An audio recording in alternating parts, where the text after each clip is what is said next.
नमस्ते बच्चों। DAV MOIL public school e learning class में आपका स्वागत है। मैं आपकी नैतिक शिक्षा विषय अध्यापिका अंजलि राघोर थे। प्यारे बच्चों, आज हम कक्षा 7वीं की नैतिक शिक्षा पुस्तिका से पाठ 11 स्वामी श्रद्धानंद का भाग पहला पढ़ने जा रहे हैं। आशा करती हूँ कि आज के पाठ का श्रवण आप एकाग्रता से करेंगे। बच्चों, पाठ की शुरुआत करने से पहले मैं स्वामी श्रद्धानंद जी के बारे में आपको कुछ बताना चाहती हूँ। स्वामी श्रद्धानंद एक क्रांतिकारी, समाजसेवी, लेखक और आर्य समाजी सन्यासी थे। उन्होंने अपना पूरा जीवन वैदिक धर्म प्रचार के लिए समर्पित कर दिया था। उन्होंने बाल विवाह, पर्दा प्रथा, विदेशी शिक्षा और छुआछूत का कड़ा विरोध किया। बच्चों, इस पाठ के माध्यम से और भी कई प्रेरणादायी बातें हमें स्वामी श्रद्धानंद जी के जीवन से सीखने को मिलेगी। तो आइए बढ़ते हैं अपने पाठ 11 स्वामी श्रद्धानंद की ओर। बच्चों, सर्वप्रथम मैं पाठ का वाचन करती हूँ और आप इसे एकाग्रता से श्रवण कीजिएगा। पाठ 11 स्वामी श्रद्धानंद। पाप कर्म में डूबे हुए, रास्ता भटके हुए किसी व्यक्ति का जीवन किसी महापुरुष के सत्संग से किस प्रकार एकदम नई दिशा में बदल जाता है, यह स्वामी श्रद्धानंद जी के जीवन से सीखें। इसका तात्पर्य यही है कि जरूर स्वामी श्रद्धानंद जी का जीवन बहुत ज़्यादा उथल पुथल से परिपूर्ण होगा। अचानक जब उन्हें स्वामी दयानंद का संग मिला, उनके उपदेशों को, भाषणों को सुनने का मौका मिला, तब उनका जीवन जो है वह एकदम पलट गया होगा। आज इस पाठ में हम स्वामी श्रद्धानंद जी के जीवन से यही प्रेरणा लेने वाले हैं कि यदि मन में इच्छा हो और लगन हो तो व्यक्ति कहाँ से कहाँ पहुँच सकता है। आइए आगे बढ़ते हैं। स्वामी श्रद्धानंद का जन्म फाल्गुन कृष्णा त्रयोदशी संवत 1913 विक्रमी को जिला जालंधर के तलवन ग्राम में हुआ। कुल पुरोहित ने राशि देखकर इनका नाम बृहस्पति रखा, पर इनका घर का नाम मुंशीराम था और यही नाम लोक में प्रसिद्ध हुआ। राशि के अनुसार इनका नाम बृहस्पति रखा गया, लेकिन घर का नाम क्या था? मुंशीराम। और सारे इनके जो जालंधर के या तलवन ग्राम के लोग हैं, इन्हें मुंशीराम के नाम से ही जानने लगे थे और यही नाम प्रसिद्ध भी हुआ था। इनके पिता नानकचंद उत्तर प्रदेश में पुलिस अधिकारी थे।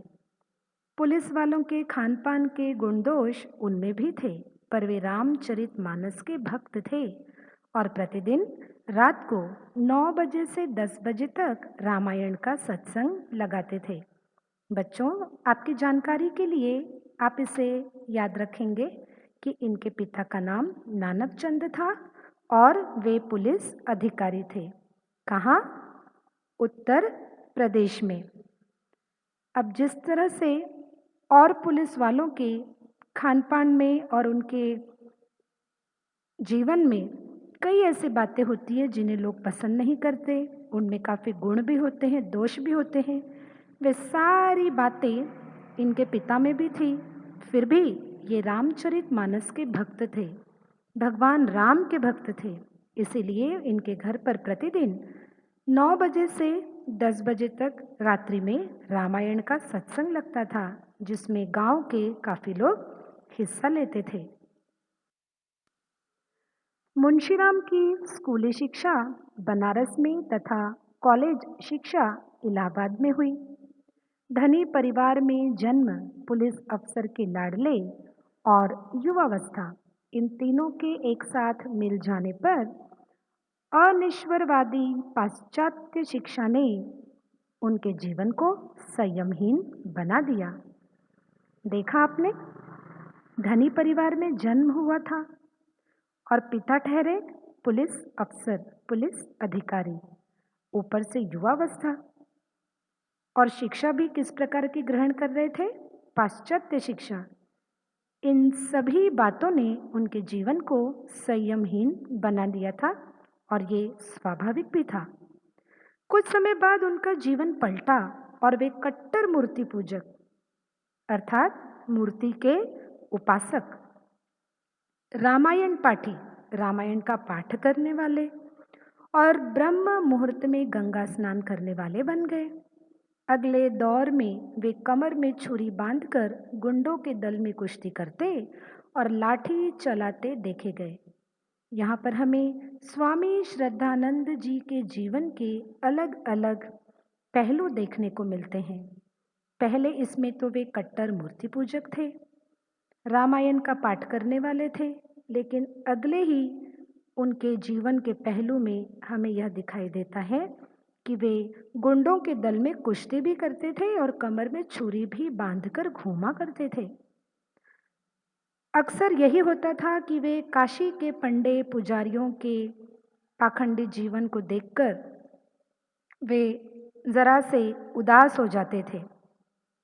एक बार तो इन पंडे पुजारियों के पाखंड को देखकर और ढोंग को देखकर उन्होंने ईसाई बनने का भी निश्चय कर लिया।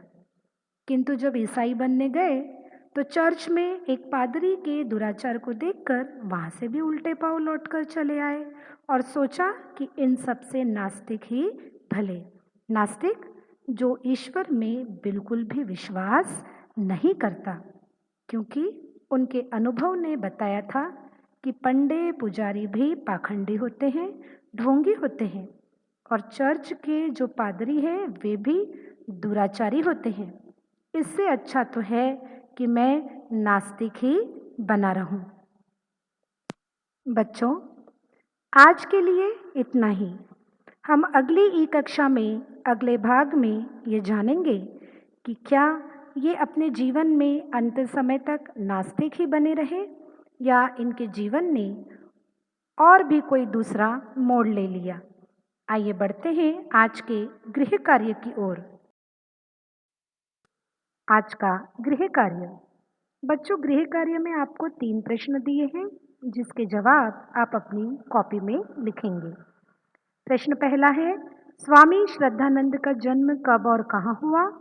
प्रश्न दूसरा है, स्वामी श्रद्धानंद का विवाह किसके साथ हुआ? और प्रश्न तीसरा है, मुंशीराम ने स्वामी दयानंद के दर्शन पहले पहले कहाँ किए? बच्चों, एकदम आसान सा गृह कार्य है आज का। मुझे विश्वास है आप तुरंत इसे अपनी कॉपी में पूरा कर लेंगे। इसी आशा के साथ हम फिर मिलेंगे अगली ई कक्षा में। तब तक के लिए धन्यवाद।